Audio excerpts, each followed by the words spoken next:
The story of the betrayal. At the foot of the Mount of Olives, near the path over the hill toward Bethany, there was an orchard of olive trees called the Garden of Gethsemane. The word Gethsemane means oil press. Jesus often went to this place with his disciples because of its quiet shade. At this garden he stopped, and outside he left 8 of his disciples, saying to them, "Sit here while I go inside and pray." He took with him the 3 chosen ones, Peter, James, and John, and went within the orchard. Jesus knew that in a little while Judas would be there with a band of men to seize him, that in a few hours he would be beaten and stripped and led out to die. The thought of what he was to suffer came upon him and filled his soul with grief. He said to Peter and James and John, "My soul is filled with sorrow, a sorrow that almost kills me. Stay here and watch while I am praying." He went out a little further among the trees and flung himself down upon the ground and cried out, "Oh, my Father, if it be possible, let this cup pass away from me. Nevertheless, not as I will, but as thou willest." So earnest was his feeling and so great his suffering that there came out upon his face great drops of sweat like blood falling upon the ground. After praying for a time, he rose up from the earth and went to his 3 disciples and found them all asleep. He awaked them and said to Peter, "What? Could you not watch with me 1 hour? Watch and pray that you may not go into temptation. The spirit indeed is willing, but the flesh is weak." He left them and went a second time into the woods, and fell on his face and prayed again, saying, "O my Father, if this cup cannot pass away, and I must drink it, then thy will be done." He came again to the 3 disciples, and found them sleeping, but this time he did not awake them. He went once more into the woods, and prayed, using the same words, and an angel from heaven came to him and gave him strength. He was now ready for the fate that was soon to come, and his heart was strong. Once more he went to the 3 disciples, and said to them, "You may as well sleep on now, and take your rest, for the hour is at hand, and already the Son of Man is given by the traitor into the hands of sinners. But rise up, and let us be going. See, the traitor is here." The disciples awoke. They heard the noise of a crowd, and saw the flashing of torches and the gleaming of swords and spears. In the throng they saw Judas standing, and they knew now that he was the traitor of whom Jesus had spoken the night before. Judas came rushing forward and kissed Jesus, as though he were glad to see him. This was the signal that he had given beforehand to the band. For the men of the guard did not know Jesus, and Judas had said to them, "The one that I shall kiss is the man that you are to take. Seize him and hold him fast." Jesus said to Judas, "Judas, do you betray the Son of Man with a kiss?" Then he turned to the crowd and said, "Whom do you seek?" They answered, "Jesus of Nazareth." Jesus said, "I am he." When Jesus said this, a sudden fear came upon his enemies. They drew back and fell upon the ground. After a moment, Jesus said again, "Whom do you seek?" And again they answered, "Jesus of Nazareth." And Jesus said, pointing to his disciples, "I told you that I am he. If you are seeking me, let these disciples go their own way." I told you that I am he. If you are seeking me, let these disciples go their own way. Illustration: Peter denies Christ. And Peter remembered the word of Jesus, which said unto him, "Before the cock crow, thou shalt deny me thrice." Matthew 26:75. But as they came forward to seize Jesus, Peter drew his sword and struck at one of the men in front and cut off his right ear. The man was a servant of the high priest, and his name was Malchus. Jesus said to Peter, "Put up the sword into its sheath. The cup which my Father has given me, shall I not drink it? Do you not know that I could call upon my Father, and he would send to me armies upon armies of angels?"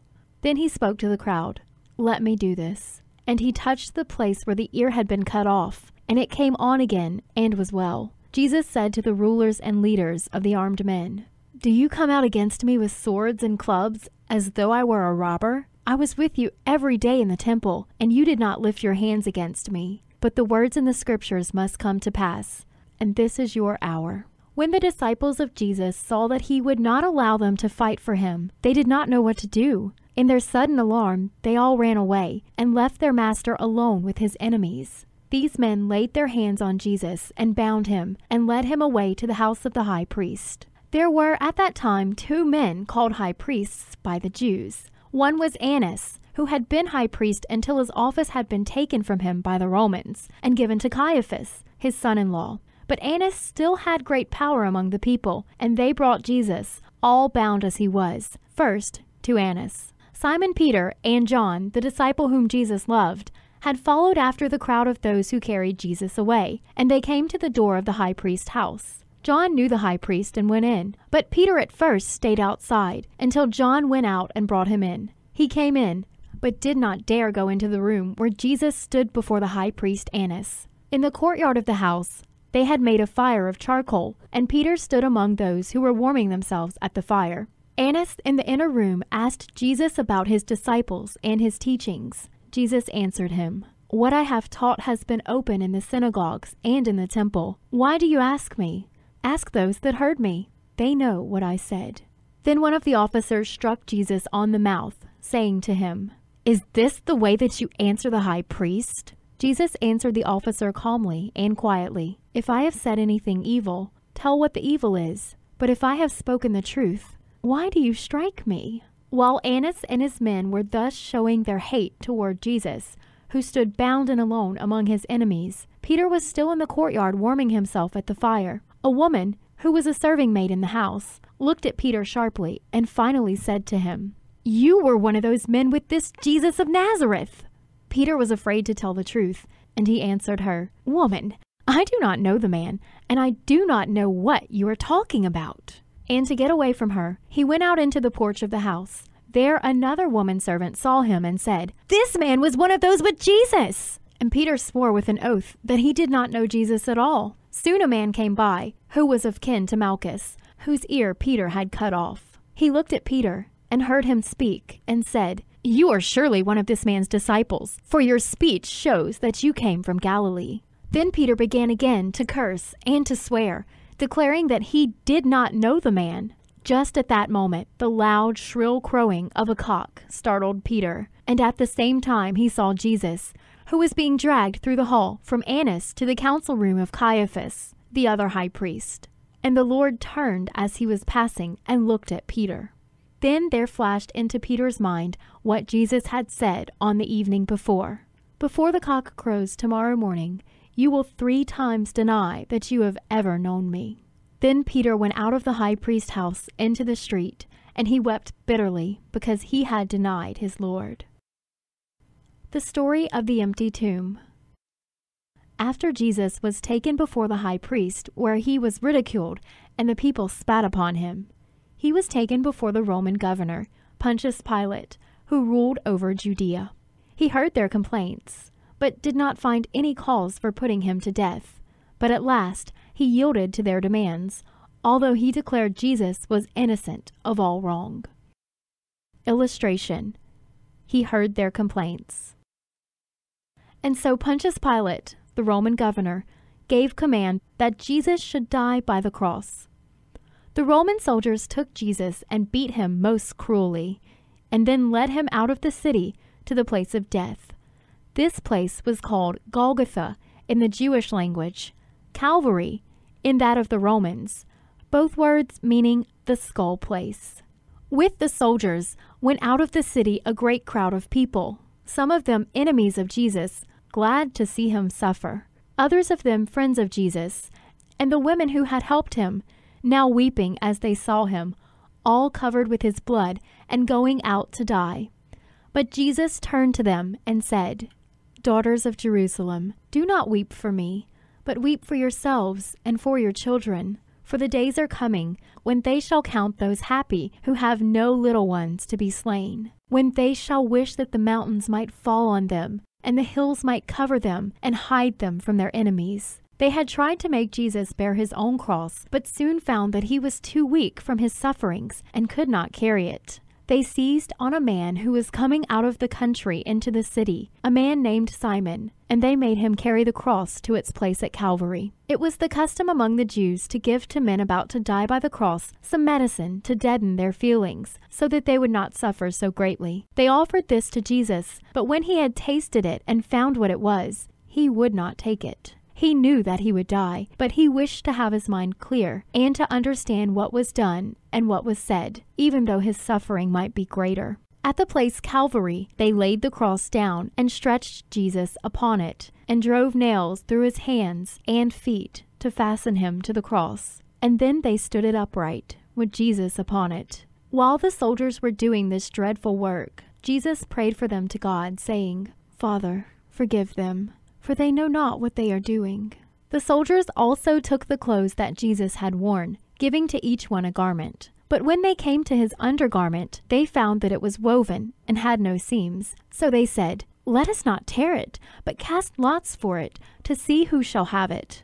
So at the foot of the cross, the soldiers threw lots for the garment of Christ. 2 men who had been robbers and had been sentenced to die by the cross were led out to die at the same time with Jesus. One was placed on a cross at his right side, and the other at his left. And to make Jesus appear as the worst, his cross stood in the middle. Over the head of Jesus on his cross, they placed, by Pilate's order, a sign on which was written, "This is Jesus of Nazareth, the King of the Jews." This was written in 3 languages: in Hebrew, which was the language of the Jews, in Latin, the language of the Romans, and in Greek. Many of the people read this writing, but the chief priests were not pleased with it. They urged Pilate to have it changed from "the King of the Jews" to "He said, I am the King of the Jews."